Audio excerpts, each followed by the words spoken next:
एक पति की अनोखी कहानी। एक लड़की की शादी उसके मर्जी के खिलाफ एक सीधे साधे लड़के से हो जाती है, जिसके घर में एक माँ के अलावा और कोई नहीं है। दहेज में लड़के को बहुत सारे उपहार और पैसे मिले होते हैं। लड़की किसी और लड़के से बेहद प्यार करती थी और लड़का भी।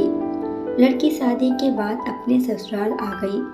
सुहाग रात के वक्त लड़का दूध लेकर आता है तो दुल्हन अपने पति से सवाल पूछती है। एक पत्नी की मर्जी के बिना पति उसको हाथ लगाए तो उसे बलात्कार कहते हैं या हक? पति: आपको इतना गहराई में जाने की कोई ज़रूरत नहीं है, बस दूध लाया हूँ, पी लीजिए। हम सिर्फ आपको शुभ रात्रि कहने आए थे। और ये कहते हुए कमरे से निकल जाता है। लड़की मन मार कर रह जाती है, क्योंकि लड़की चाहती थी कि झगड़ा हो ताकि मैं इस गंवार से पीछा छुड़ा सकूं। एक पखवाड़ा बीत गया, मगर न उसने घर का कोई भी काम किया, न ही अपने पति और सासू माँ से बात की। बस दिन भर ऑनलाइन रहती और न जाने किस किस से बातें करती रहती। लड़के की माँ बिना शिकायत के दिन भर चूल्हा चौका से लेकर घर का सारा काम करती और बेटे के सामने अपने ओठों पर मुस्कुराहट सजा लेती। लड़का एक कंपनी में छोटा सा मुलाजिम था और बेहद ही मेहनती और ईमानदार। करीब महीना भर बीत गया, मगर पति पत्नी अब तक साथ नहीं सोए। वैसे लड़का बहुत शांत स्वभाव वाला था, इसलिए वो ज़्यादा बातें नहीं करता था। बस खाने के वक्त अपने पत्नी से पूछ लेता था कि कहाँ खाओगी, अपने कमरे में या हमारे साथ। उसे सोने से पहले डायरी लिखने की आदत थी, जो वो हर रात को लिखता था। लड़की के पास एक स्कूटी थी। पति के ऑफिस जाने के बाद वो हर रोज बाहर जाती थी और पति के वापस लौटने से पहले ही आ जाती थी। छुट्टी का दिन था, लड़का भी घर पे ही था, तो उसके सामने ही जब लड़की ने अच्छे भले खाने को भी गंदा कहकर माँ को अपशब्द बोले और खाना फेंक दिया, तब शांत रहने वाला उसका पति अपनी पत्नी पर हाथ उठा देता है, मगर माँ अपने बेटे को बहुत डांटती है। इधर लड़की को बहाना चाहिए था झगड़े का जो उसे मिल गया था। वो पैर पटकती हुई स्कूटी लेकर निकल पड़ती है। लड़की जो रोज घर से बाहर अपने प्रेमी से मिलने जाती थी, लड़की भले ही उस प्रेमी को टूट कर चाहती थी, मगर उसे पता था कि हर लड़की की एक हद होती है जिसे इज्जत कहते हैं। वो उसको बचाए हुए थी। इधर लड़की अपने प्यार के पास पहुंचकर कहती है, अब तो एक पल भी उस घर में नहीं रहना है मुझे। आज गंवार ने मुझ पर हाथ उठा के अच्छा नहीं किया।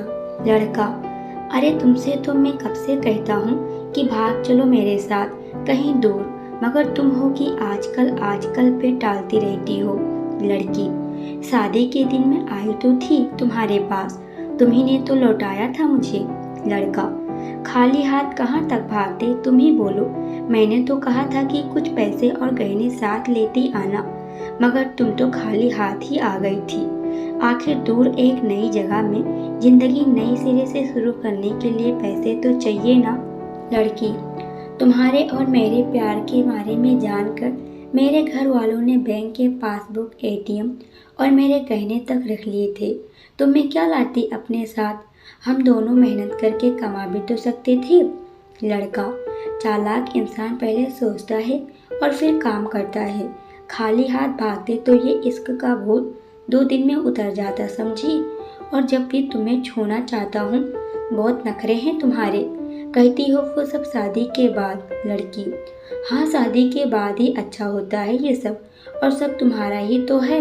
मैं आज भी एक कुंवारी लड़की हूँ, शादी करके भी आज तक उस गंवार के साथ सो न सकी, क्योंकि तुम्हें ही अपना पति मान चुकी हूँ। बस तुम्हारे नाम की सिंदूर लगानी बाकी है, बस वो लगा दूँ, फिर जो तुम चाहो कर लेना। लड़का: ठीक है, मैं तैयार हूँ, मगर इस बार कुछ पैसे जरूर साथ लेकर आना। ये मत सोचना मुझे दौलत से प्यार है, हम सिर्फ तुमसे प्यार करते हैं, बस छोटी मोटी बिजनेस के लिए पैसे चाहिए। लड़की: उस गंवार के पास कहाँ होगा पैसा? मेरे बाप से 3 लाख रुपए ऊपर से मारुति कार ली है, बस कुछ गहने हैं, वो लेके आऊंगी आज। लड़का लड़की को होटल का पता देकर चला जाता है। लड़की घर आके फिर से लड़ाई करती है, मगर वो अकेली चिल्लाती रहती है। उससे कोई लड़ने के मूड में नहीं था। रात 8 बजे लड़के का मैसेज आता है व्हाट्सएप पे कि कब आ रही हो। लड़की जवाब देती है, सब्र करो, कोई सोया नहीं है, मैं 12 बजे से पहले पहुंच जाऊंगी क्योंकि यहाँ तुम्हारे बिना मेरी सांसें घुटती है। लड़का, ओके जल्दी आना, मैं होटल के बाहर खड़ा रहूंगा। लड़की अपने पति को बोल देती है कि मुझे खाना नहीं चाहिए, मैंने बाहर खा लिया है, इसलिए मुझे कोई परेशान ना करे। इतना कह के दरवाज़ा बंद करके अंदर जाने लगती है कि पति बोलता है, वो अलमारी से मेरी डायरी दे दे, फिर बंद करना दरवाज़ा, हम परेशान नहीं करेंगे। लड़की दरवाज़ा खोले बिना कहती है कि चाबियाँ दो अलमारी की।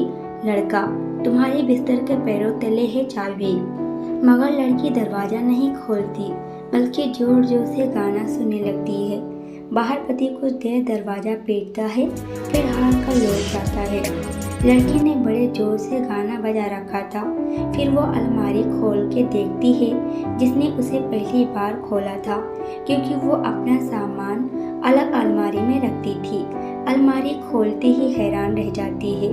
अलमारी में उसके पासबुक, एटीएम कार्ड थे जो उसके घर वालों ने छीन के रखे थे। खोल के चेक किया तो उसमें वो पैसे भी ऐड थे जो दहेज में लड़के को मिले थे।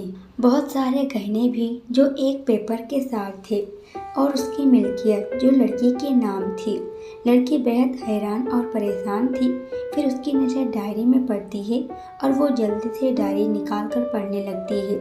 लिखा था, तुम्हारे पापा ने एक दिन मेरी माँ की जान बचाई थी अपना खून देकर। मैं अपनी माँ से बेहद प्यार करता हूँ, इसलिए मैंने झुककर आपके पापा को प्रणाम करके कहा कि आपका ये अनमोल एहसान कभी नहीं भूलूंगा।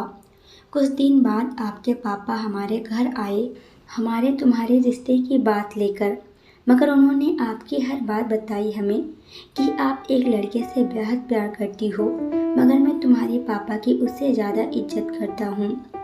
आपके पापा आपकी खुशी चाहते थे, इसलिए वो लड़के को जानना चाहते थे आखिर आप अपने पापा की राजकुमारी जो हैं, और हर बाप अपनी राजकुमारी के लिए ईमानदार राजकुमार चाहता है। आपके पापा ने खोज कर पता लगाया कि वो लड़का बहुत सी लड़कियों को धोखा दे चुका है और उसकी शादी भी हो चुकी है, पर आपके पापा आपको बता ना सके क्योंकि इश्क के नशे में इंसान अपनों को गैर और गैरों को अपना समझने लगता है। एक बाप के मुंह से बेटे की कहानी सुन कर मैं अचंभित हो गया। हर बाप यहाँ तक शायद ही सोचे। मुझे यकीन हो गया था कि मुझे एक अच्छे पति का सम्मान मिले ना मिले, मगर एक दामाद होने की इजाज़त मैं हमेशा पा सकता हूँ।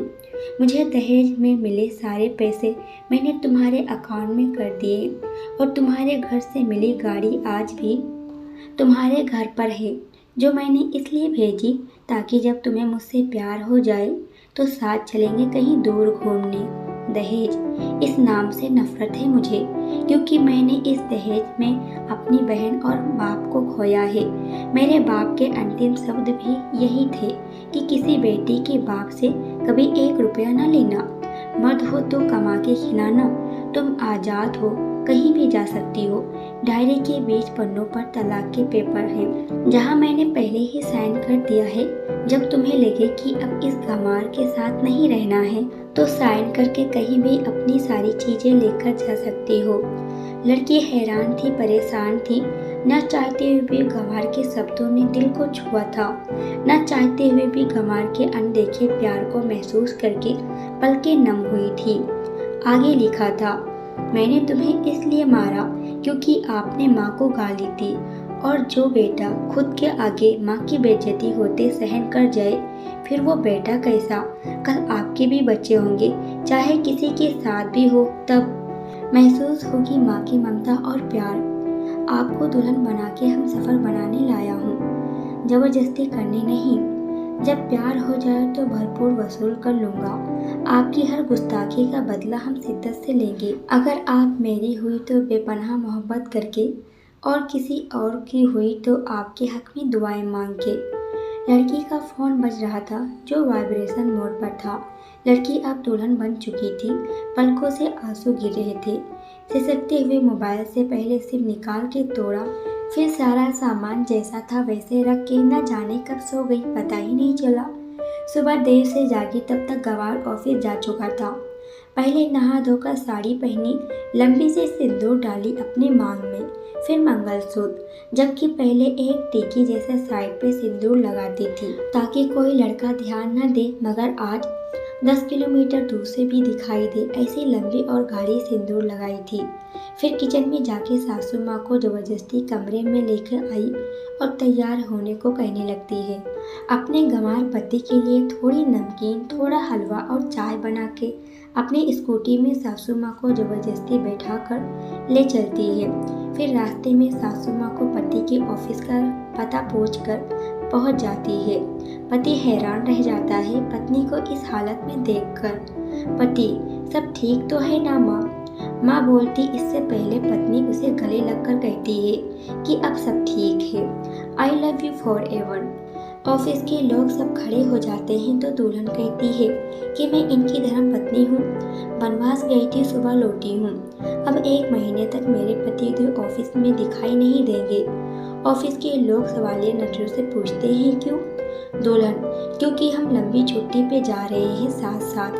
पति, पागल। दुल्हन, आपके सादगी और भोलेपन ने बनाया है। सभी लोग तालियां बजाते हैं और दुल्हन फिर से लिपट जाती है अपनी गंवार से, जहां से वो दोबारा कभी भी छूटना नहीं चाहती। बड़े कड़े फैसले होते हैं कभी कभी हमारे अपनों के, मगर हम समझ नहीं पाते कि हमारे अपने हमारी फिक्र खुद से ज़्यादा क्यों करते हैं।